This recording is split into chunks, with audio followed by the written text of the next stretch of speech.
To much of the world, he was known by his Latin nickname algorithmi, which became the origin of the word algorithm. He pioneered a method for solving problems called algebra, today known as algebra. 1,200 years ago, he published the first atlas of the known world, wrote the first math textbook, and was calculating the movement of celestial bodies when Europeans were basically staring up the sky through toilet paper tubes. His name was Abu Abdallah Muhammad ibn Musa al-Khwarizmi, but you could just call him al-Khwarizmi, the man who made possible the math we use today. Oh, also including all the numbers that we use.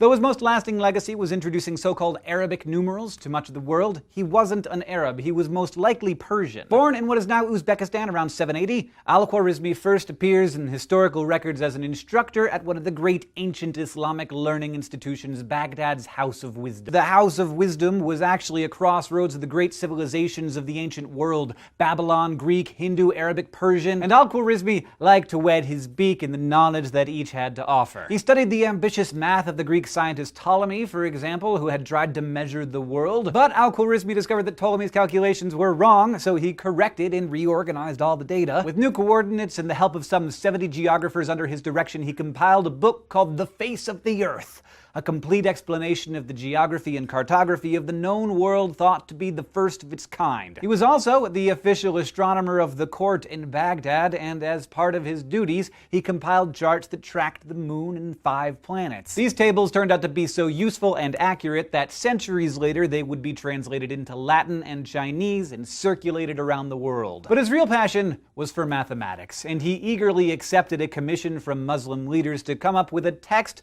for the general public about how to do basic calculations, like for conducting trade and making measurements. The result was a text with the inimitable name, The Compendious Book on Calculation by Completion and Balancing. In it, al-Khwarizmi explains how to solve linear equations and quadratic equations with what he called algebra, or completion, by subtracting or dividing an amount from both sides to find a missing figure. You know, solving for x. It's not that he invented algebra, though he certainly refined our understanding of it. Instead, he codified knowledge from a whole bunch of different traditions, especially Greek and Indian, to make life easier for the 9th century equivalent of English majors everywhere. In this regard, by far his most lasting achievement came from his study of ancient Indian texts. In 825, he published On the Calculation with Hindu Numerals, where he described everything he learned about Hindu mathematics. 300 years later, a copy of it was discovered by an English monk who, fascinated with Muslim scholarship, translated the research of al-Khwarizmi, now called algorithmi,